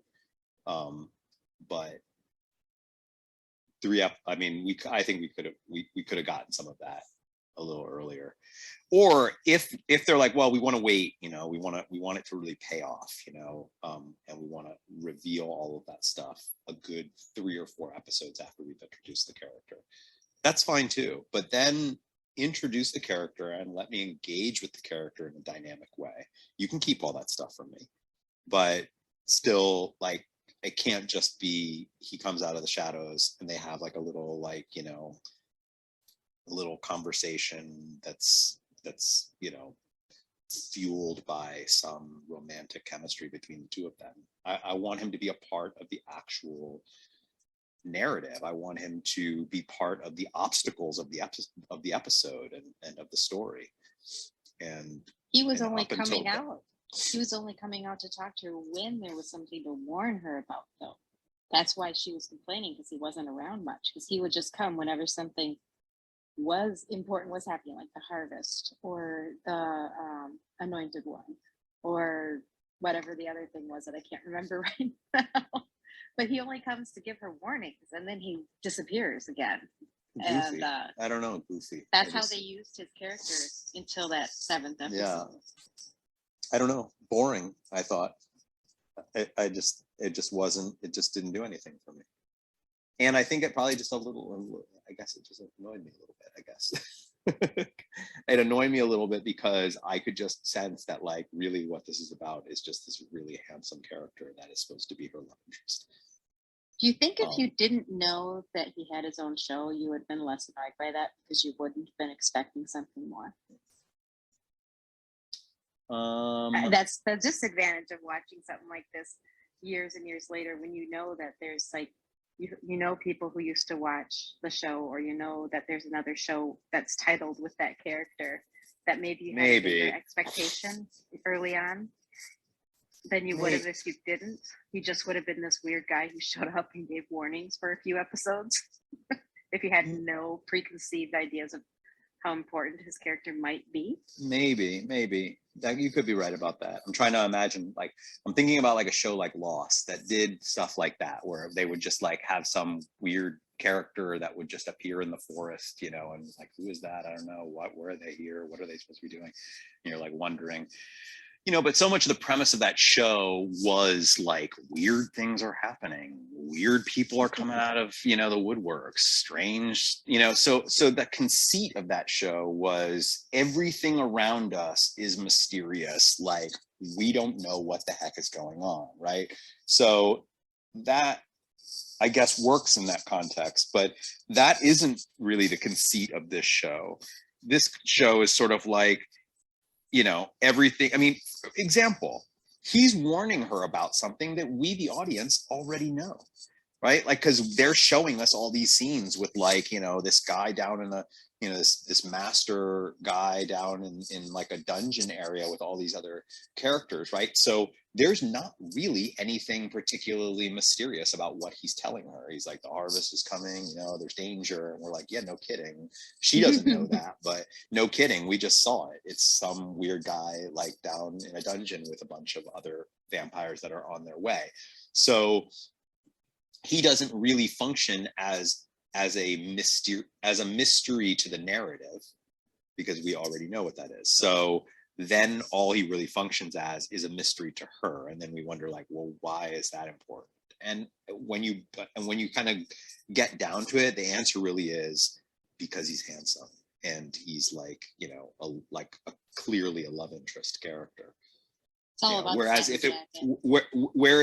if it was on Lost, we would all be lost. Like, we wouldn't know what he was talking about, because we wouldn't have seen a master down in a dungeon. We wouldn't have seen any of that stuff. He would have been telling us about something weird that's going to happen, and that would have had all of us like, what is going to happen? You know, we would have been like legitimately nervous, and that would have actually made his role as this sort of messenger character, it would have made it make more sense. Oh, that is so true about Lost. You re-describing all that. I think I may go watch it again. Oh, we'll get into some Lost. We will get in. Don't worry. I'm taking my time on Lost. I haven't because- seen Lost yet. Me neither. Well, I haven't. Wait. You guys are so Wait, funny. what? Okay, well, first of I all, have when we get to Lost, you're not going to be pulling Hunter. You're not going to pull a Maisel on me. Okay. You're going to watch every single one because I'm going to watch all of Buffy, and you're going to watch all of Lost. How lucky Totally are a they, deal. John? You They are lost so me on lucky they've never Maisel. seen it. Because I wish I could see the beginning of Lost again without knowing what was going to happen. Yeah, I mean, did it start? Like what year? 2003. Okay. Yeah, see, I just 2003. had a baby, so I was busy. But it's such a show that you would absolutely have been. It would have been, if you had watched it. It's just in your genre. It's your Okay. type of show. 100%. I'm eager to see it because I don't know how it holds up. Like, after all these years, if it will look kind of cheap. I don't really know. My gut tells me that it will probably hold up pretty well. But it's just that show is all about what is going on. It was all about theorizing theories. And I have to say, in the end, it kind of has a little bit of, not to spoil too much, but it has a little bit of a Game of Thrones ending ish. Like the last season, I'll just say the last season is controversial. There are some people that really love it, but it's controversial. But one thing about it is that I guess what I'd say is the aspect about Lost that is so controversial also makes it a show that you can continue to watch again and still not totally know the answers for everything. So true. So we can watch it together as a group. And even though I watched every episode, I blogged about it. Like, I mean, I was like full on, like the way that you broke it down. So the way I am with Game of Thrones. the way is you were with Game of Thrones Okay. is exactly the way I was with Lost. I did it every week. I had a big blog post. I broke it down. I would like screenshot things from the back of episodes and decode stuff that was on the walls. Like, conversations I got with into people in it. the comments, back and forth. Yeah, about stuff. it was. I mean, it got really, really into it. And the cool thing is that, like, even somebody like me, I could watch it again, and I can still theorize with all of you, and we can break down like what is actually going on, and there is, like, there's still like full on different camps in terms of like who thinks they know what's actually happening. And it might and be something what's going different on. that you didn't notice before. Really? Yeah. So maybe you Yeah. wouldn't, John, but I Oh, would. it's so I still see things different. When I rewatched it the second time, I saw some things differently because there's so much going on. It's hard Here's to my see dream. everything. Here's my dream. And my dream is that we do law. Like, my dream is that Remarcus becomes like the biggest thing on earth. And then we do a big slate show of Watch that becomes a cultural phenomenon. And then they cannot deny the power of the fandom. Oh, you're speaking my language now. Yeah. And then they give us another season or another series. That's the dream. We're the catalyst for it coming back, is what you're saying. Hunter that's- Lost has one of my favorite pilots ever. Like It's got one of the best episode of pilots. Lost. It's got one of the best Ever. pilots that has ever been written. Like, in my opinion, the pilot of Lost is like it's because mostly it's the opposite. Pilots are not that good, and it's like, oh, okay, that's a pretty good pilot, and that'll get you in. But like, for the most part, pilots are known to be not that great, and you really have to get deeper into the show for you to really start loving it. Whereas season 1 of Lost, and particularly the pilot, are so freaking good, so freaking good, that they actually have trouble in subsequent seasons living up to what happens in that first season, because this first season is so like, oh my goodness, how can this get any better? And it does. I mean, they do. Every season they introduce a whole new like whole new quadrant to the entire like larger map that's going on. And it's amazing. Kendra, I know you're a huge Lost. Oh, Losty. yes. Huge. I got deep into the alternate reality game. Yeah. That was my crack. Yeah, they had a whole AR, like a whole AR ARG, which is alternate reality game that involved like phone numbers that you had to call, and they had like, you know, answering machines that from characters on the show and gave you more information. There was a whole book that was written. Yes. That was read on, like a character is reading a book on the series that they then published as a real book that you had to read. I mean, it was just such a freaking innovative show. It was the ultimate in fandom interaction. People, whether or not you loved how it ended or not, no one could deny that the experience that show created for communities to gather around that show at watch parties and in forums online, whatnot, was just like, to this day, I think unparalleled, really. And at that time was just groundbreaking, like absolutely, utterly groundbreaking. It was so difficult when the episode would end. And I'd just be like, I can't believe I have to wait for 6 more days to go by. It was so frustrating sometimes. I was like, 6 days. What am I going to do? 6 days. Yeah. Well, and they had a lot of time between seasons too. Like it was like, it was right around the time where networks would like kind of play with that timing. And like, it wasn't like, okay, like next fall we'll get a season. Like it was kind of up in the air. And like, yeah, they didn't announce we weren't the sure. renewal. So there were, but there were definitely times where we like didn't know like when the next season was coming. So I remember between a couple of seasons, I forget which ones, but like there was a crazy amount of time in between that I like had forgotten everything that had happened because I was like, I don't know where we're going with this because I forget what happened because it feels like it was 2 years ago. And like, you know, but I also remember I have a memory of going to see friends and they were like binging it on like DVR or something, and I was like, what are you doing? They're like, oh, we're just watching like season 1 of Lost, and I was like, that's not fair. I just remember thinking like, why in the world would you watch a bunch of episodes in a row? That makes no sense. I binged the first season because I binged the first season because I remember, everyone was talking about it, and I was like, oh, what is that? Why is everybody so into this show? Like, what is going on? So I watched an episode. I watched like one random episode midway through the first season, and I was like, this doesn't make a lick of sense. This is so incredibly weird. And I was like, I don't get it. And I just didn't, And then my sister, months later was like, are you watching Lost? And I was like, no. She's like, you would freaking love it. It's incredible. It is the best thing ever. And I was like, I watched an episode. It doesn't make any sense. I wasn't into it. She's like, you got to watch the pilot. Like, you have to watch the pilot and you're done. Like, you're done. I was like, okay. So I watched the pilot and I was done.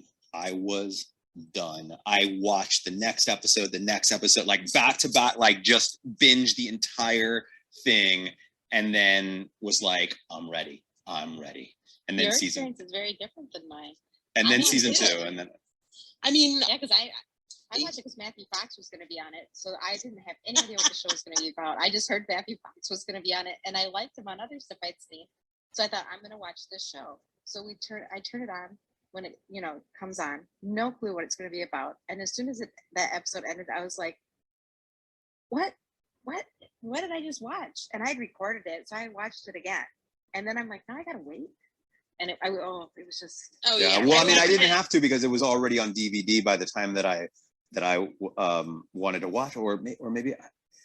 Oh no! Yeah, it was already on DVD because I didn't even watch the first season. I watched that first episode and then I was like, nah, I'm not into it. And then it was right before season 2 was about to drop. They put the DVD and right away. they put the DVDs out right away, and my sister was like, we cannot wait for a while. I was like, I'm not really into it. I tried. And she was like, you got to, because then we're going to watch together.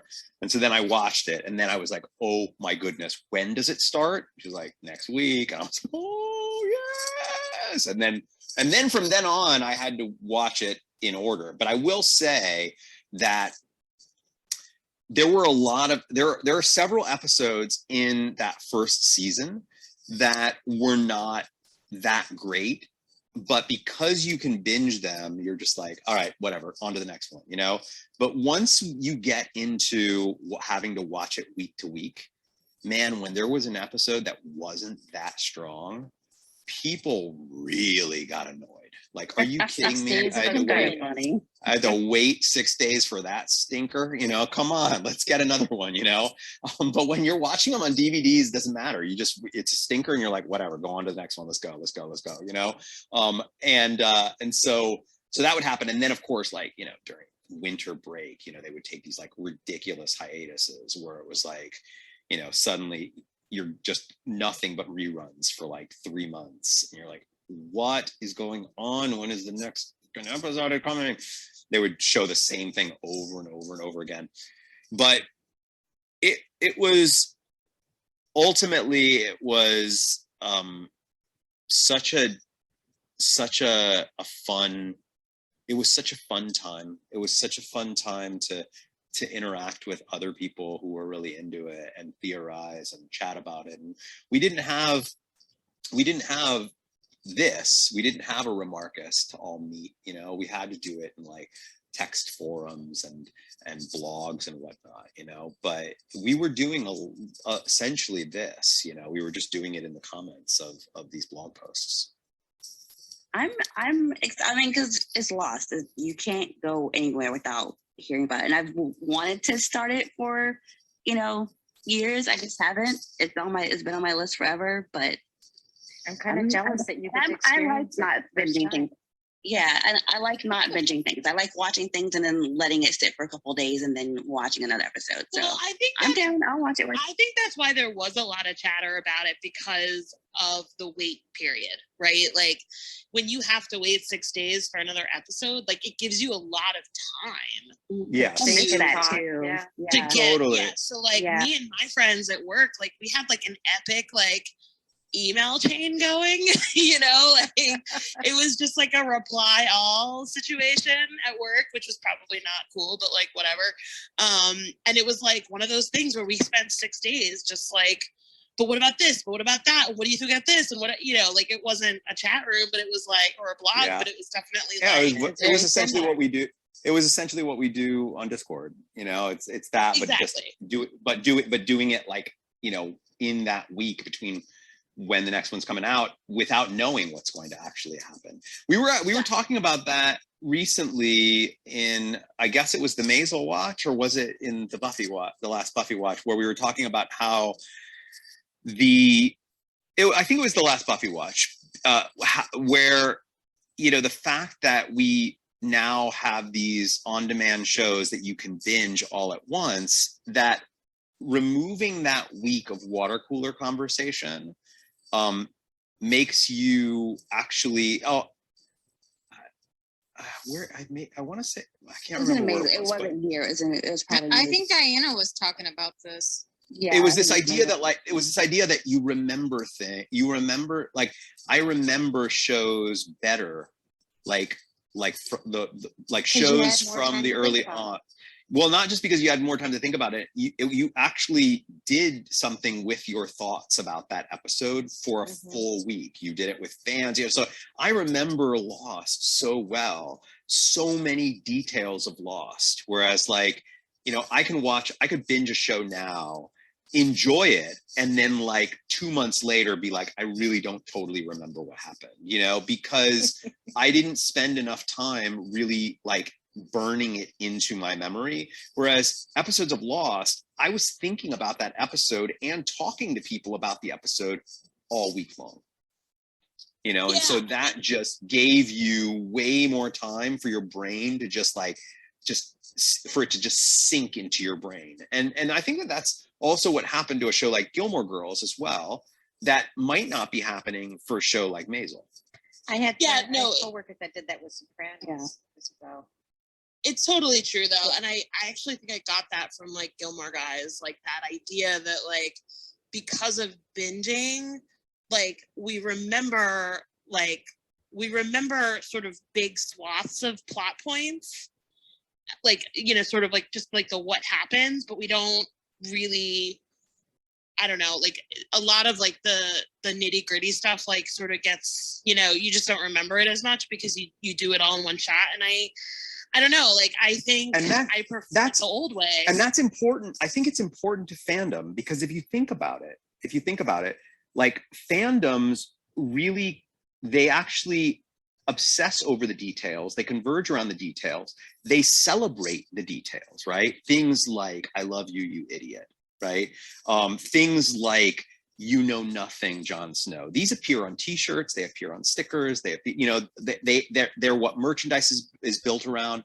But when you have a show that isn't conducive to people talking about it constantly in the periods of downtime, you actually keep those details from being remembered.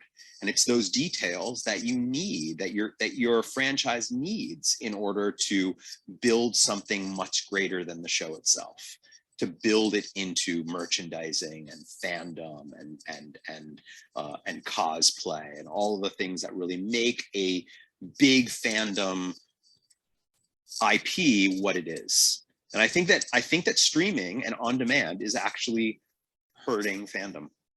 We don't even just like there. Yeah, like no, I completely agree because like even when we're watching Gilmore Girls, like, you know, the moments with Lorelai, you know, like when she's just in the back of the car talking to the therapist, you know, that those very subtle conversations that the characters have and interact with each other, you can just breeze through those now and not have to think about those again because you're waiting for the next plot point. It doesn't sit with you and hold you as tightly as it does when you binge something. Yeah, like you don't have to hold.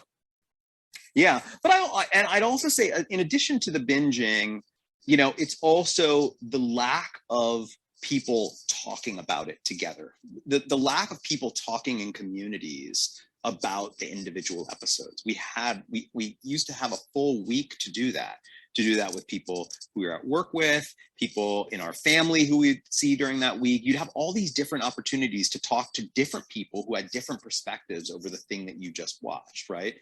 And it's really that discussion, that talking. I really think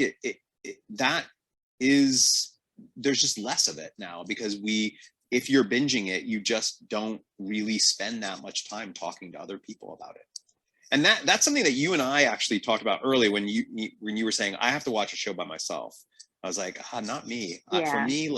For me, it's a campfire experience. I want to watch a show with other people. But, you know, maybe we were essentially feeling the same way, just approaching it differently, because I think so. you might watch the show by yourself, but then you very much want to talk to somebody about it almost immediately after watching it, right? Oh, like, yeah, you know, I'm texting after you watched it. Yeah.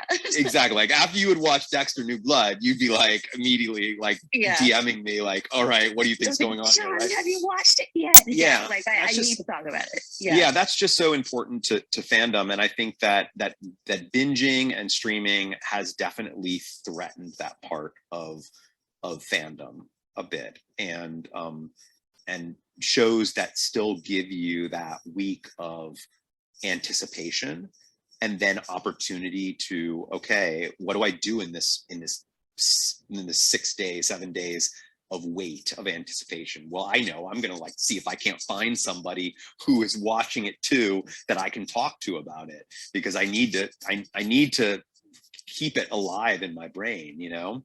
And that I think that's what leads to, you know, all of the details of a show that become celebrated and ultimately end up forming the foundation of its fandom.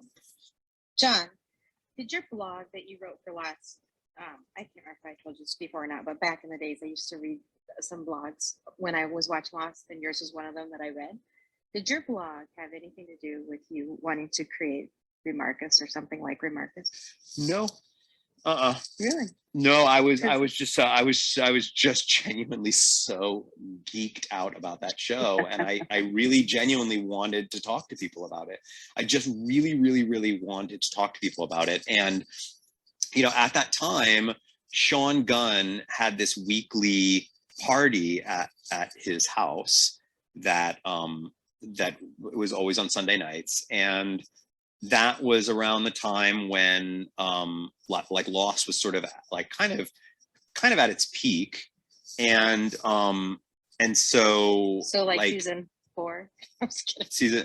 Season 4. I don't remember exactly, but you know, I mean, I would talk to people there at the party about it, and I just felt like I just wanted to talk to anybody who was watching the show. I had all these theories for what I thought was going on, and I don't know. I mean, you could probably say that Remarcus is inspired by just my own general interest in talking to people about the fictional stories that I love, and talking to people about the fictional stories that they love. That was basically what I was doing back then. You know, what's funny? Like, you just said almost word for word what I said in like one of my Game of Thrones videos. Because someone was like, so why did you even start this channel? I was like, David, my husband, he was deployed and he started watching Game of Thrones and he told me to watch it. So I watched the first season and I would try to like talk to him about it. And he was like, who? Because he has the memory of a fish. He's Dory. And I was like, I need to talk to somebody about this. I'm just going to get on camera and like spout everything out of my brain and talk to people about it. And that's how it started. Like, it's funny how you experience something. I think that's it. We all experience these stories and we just want to share it with someone and know that they are feeling or thinking about the same thing that we are. Totally. That's actually a really good place for us to stop, because I actually have to jump.